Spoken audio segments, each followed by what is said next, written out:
L'État d'Israël commémorant cette journée le souvenir de ces soldats tombés au combat et des victimes du terrorisme.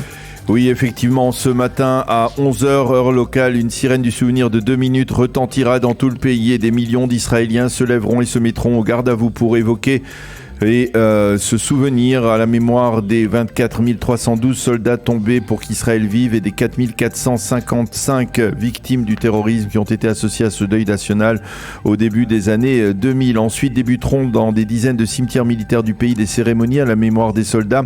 On estime que ce sont près d'1 million d'Israéliens qui se rendront aujourd'hui dans ces cimetières pour rendre hommage aux soldats tombés dans l'exercice de leurs fonctions. À 11h et à 13h, 2 cérémonies se tiendront donc sur le mont Herzl à Jérusalem. La première à la mémoire des soldats et la seconde en souvenir des victimes du terrorisme. Il faut souligner qu'une cérémonie supplémentaire se tiendra ce matin devant les bâtiments de l'agence juive à Jérusalem à la mémoire des juifs assassinés en diaspora dans le cadre d'attentats terroristes. Hier soir, les commémorations ont débuté par une première sirène du souvenir et par une cérémonie devant le mur occidental. Oui, il y avait effectivement beaucoup d'émotions hier soir lors de cette cérémonie devant le Kotel Amaravi. C'est le président Yitzhak Herzog qui, le premier, a pris la parole. Cette sirène du souvenir traverse tout le pays et ébranle notre âme, a-t-il dit. Elle nous enveloppe de silence et nous interpelle. Dans quel autre pays existe-t-il une voix aussi spéciale ? C'est la voix de la douleur et de l'espoir, une voix qui nous supplie de tout arrêter un instant afin de graver la sainteté de cette journée, afin que nous sachions nous souvenir et nous unir. Et cette année, plus que jamais, cette voix est plus douloureuse, plus forte, et elle réclame plus d'unité. Le sacrifice des soldats n'a pas été en vain et il ne sera jamais en vain. Mes frères et mes sœurs, en cet instant sacré, ici devant le mur des larmes et des aspirations du peuple juif, je vous demande de marquer cette journée de deuil ensemble, que les languissements nous enveloppent ensemble, que notre douleur s'exprime aujourd'hui sans le moindre débat, sans la moindre polémique. Le prix de la polémique est très lourd à payer.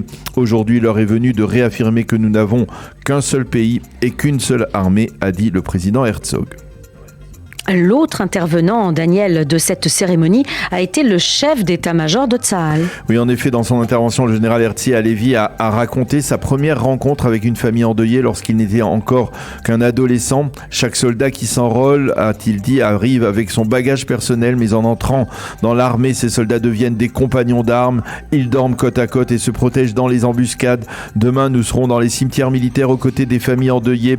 Je prie pour qu'en cette journée qui est au-delà du temporel, nous soyons fidèles à notre tradition et nous consacrions uniquement cette journée à la préservation du souvenir des soldats tombés au-delà de tout débat, a dit le général Halevi. Il faut souligner que durant toute la journée d'hier, les autorités israéliennes ont lancé des messages visant à préserver le caractère sacré de cette journée du souvenir et à empêcher tout débat politique, surtout dans les cimetières.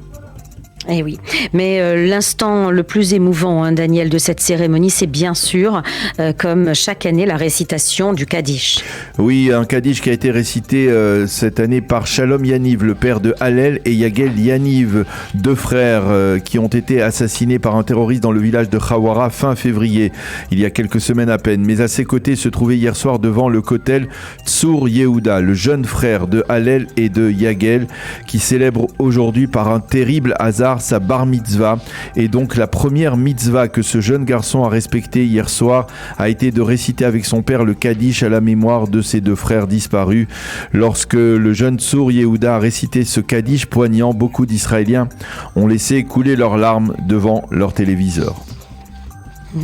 Et ce soir, Daniel, à l'issue des commémorations du Yom HaZikaron, débuteront les festivités du 75e anniversaire de l'indépendance d'Israël.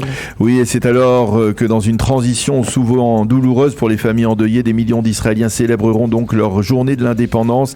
À cette occasion, quelques données intéressantes. L'État d'Israël compte aujourd'hui près de 10 millions d'habitants, soit 12 fois plus que lors de la création de l'État en 1948. Très exactement, 9,7 millions d'habitants, dont 7,1 millions de juifs, ce qui représente 73,5% de la population, 2 millions d'arabes, soit 21% de la population, et 534 000 qui appartiennent à d'autres minorités. Depuis l'an dernier, la population israélienne a augmenté de 216 000 personnes.